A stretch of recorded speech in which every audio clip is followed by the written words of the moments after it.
Good morning class. Today we will start with illustration number 38 in dissolution of partnership firm. So we need to pass the journal entry in this question. There are two partners, Anita and Ravi. Their profit sharing ratio is 3:2. So start with the first one. The first is Ravi was to get a remuneration of Rs 23,000 for the completion of dissolution process, and he also agreed to bear the expenses.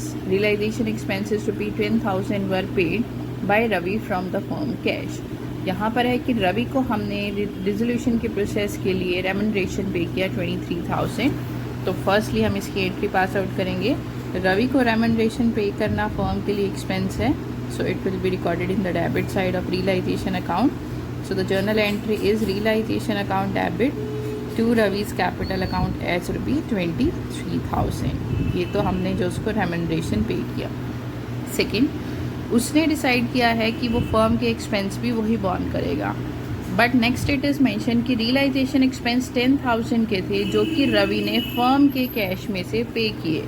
तो firm के cash में से पे किए, रवि को born करने थे ये एक्सपेंसेस.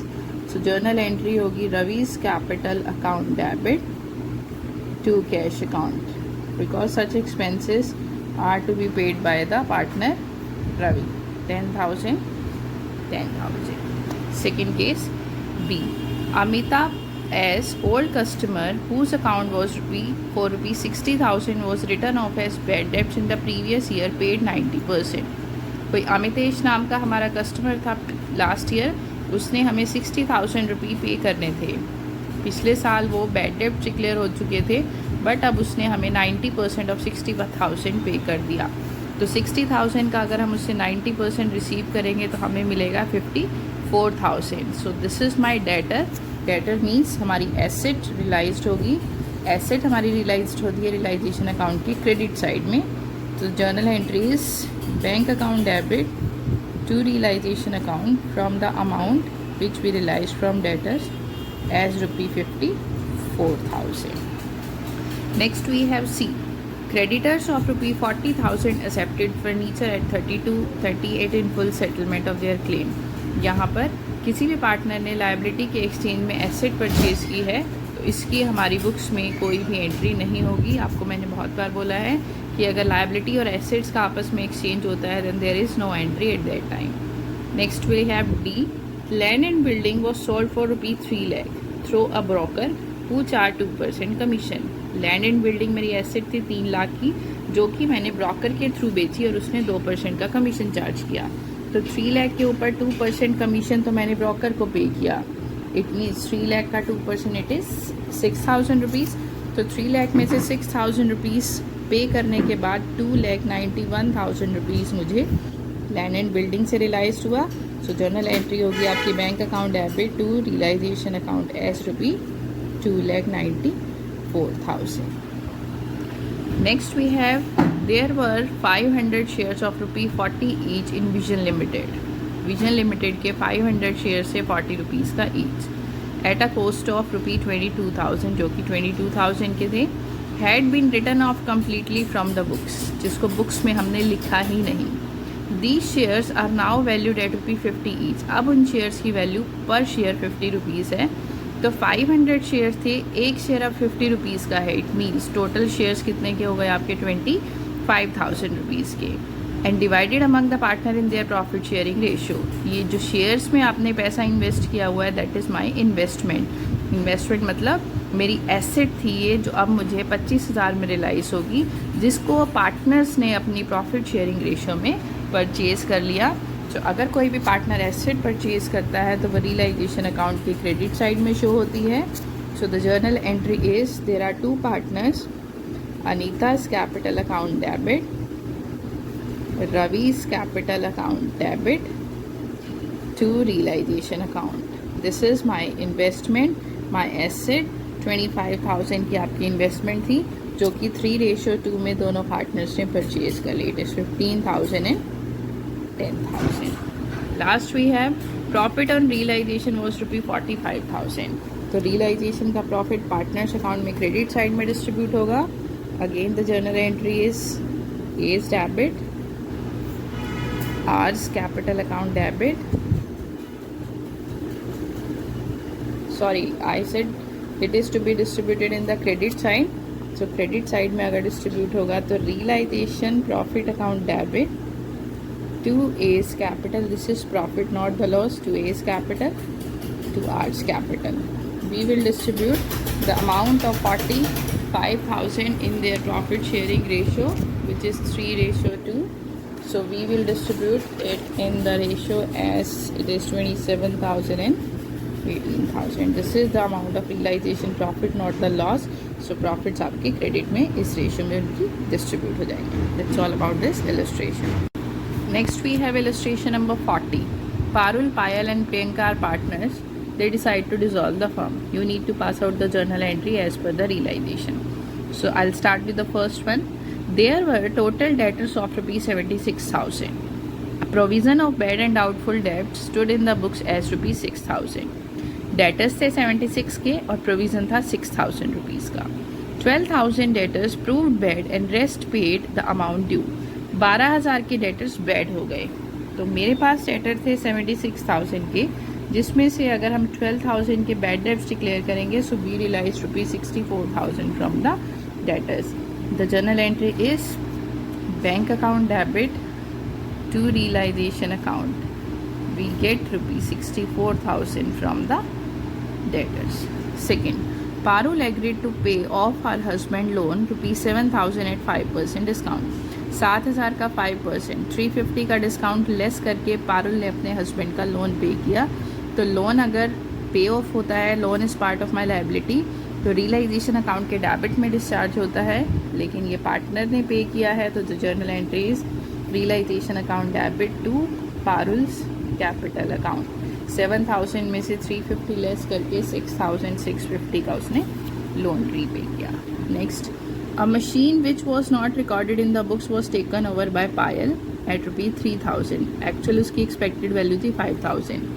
एक मशीन थी जो कि बुक्स में रिकॉर्डेड नहीं थी बट पायल ने उसको परचेज कर लिया. तो पायल ने परचेज किया.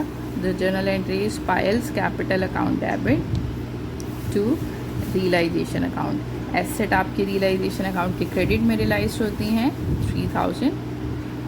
Next we have A contingent liability of 4,000 was also discharged. कोई भी contingent liability जो फिक्स नहीं थी अब हमें पे करनी है. So it will be paid in the debit side of realization account. Realization account debit to bank account. क्योंकि किसी पार्टनर ने इसको परचेज नहीं किया या पे ऑफ नहीं किया, ये फर्म ने पे की है, तो रियलाइजेशन अकाउंट के क्रेडिट में रियलाइजेशन अकाउंट के डेबिट में हम टू बैंक लिखेंगे. Next we have a debit of 27,000 in profit and loss. This is the loss. तो 3 पार्टनर हैं, पारुल कैपिटल डेबिट,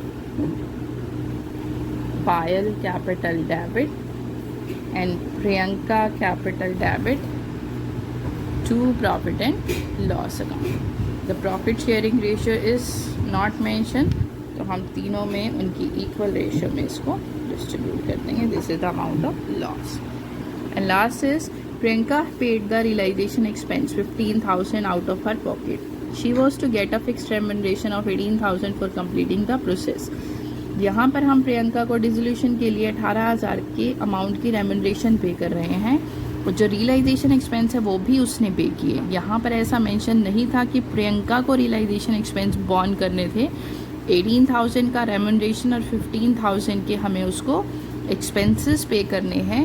तो इस सिचुएशन में आपका रियलाइजेशन अकाउंट में टोटल अमाउंट जो प्रियंका को पे करना है, realisation account debit to Priyanka capital account 18,000 less 15,000, total हमें उसको एक्सपेंस और रेमुनरेशन का मिलाकर 33,000 पे करना है.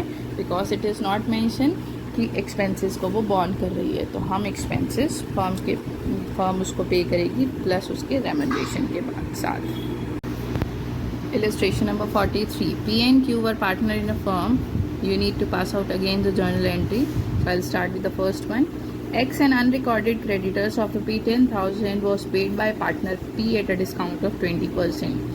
X नाम का क्रेडिटर था हमारा 10,000 का, जिसको पार्टनर P ने पे किया 20% के डिस्काउंट पर. सो 10,000 का 20%, 2,000 लेस करके पार्टनर ने 8,000 की लायबिलिटी पे की. So look at in your book only. Liability pay off होती है डेबिट साइड में रियलाइजेशन अकाउंट के. So the journal entry is realisation to P's capital account as ₹8,000. Next is Y an unrecorded creditor of ₹25,000 took over computer at ₹30,000 and balance was paid by him in cash.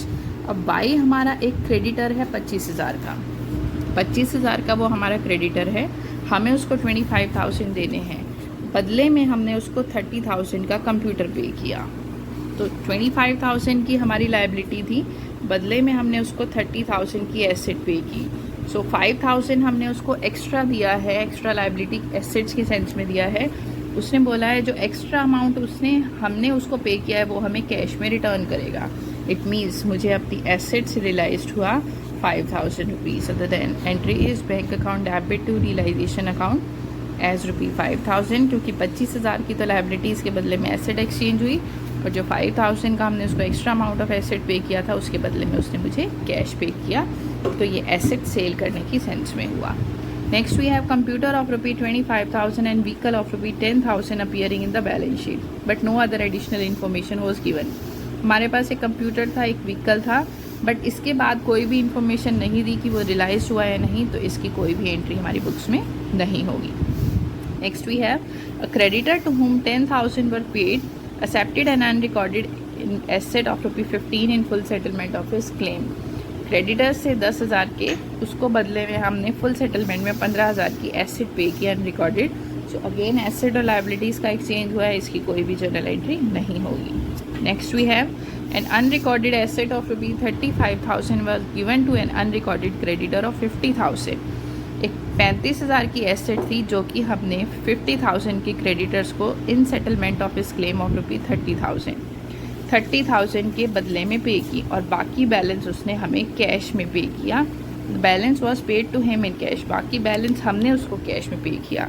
देखिए 50,000 के creditors थे जिसको हमें पे करना था. एक unrecorded asset थी 35,000 की. This is unrecorded asset. इस 35,000 की एसेट को हमने 30,000 में क्रेडिटर्स को पे किया. तो क्रेडिटर्स को मैंने 30,000 की एसेट दे दी. तो बाकी कितने बचे क्रेडिटर्स पे ऑफ करने? 20,000 रुपीज़ के. अब ये 20,000 के क्रेडिटर्स अगर आप पे करोगे तो डेबिट साइड के रियलाइजेशन में. So realisation account debit to bank account as ₹20,000, क्योंकि 30 की तो उसको एसेट मिल गई exchange.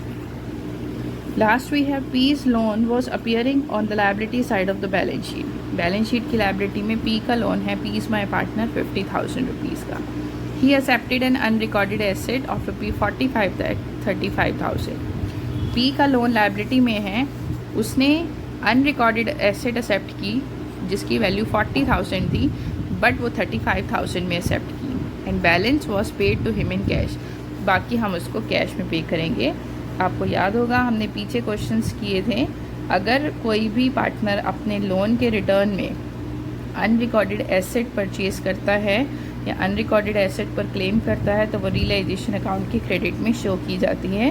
So journal entry is P's loan account debit, it is of ₹50,000 to realisation account. जो अनरिकॉर्डेड एसेट थी 35,000 की हमने उसको शो की. नेक्स्ट वी हैव टू, उसको रेस्ट अमाउंट जो बच गया उसका हम पे करेंगे बैंक के थ्रू 15,000.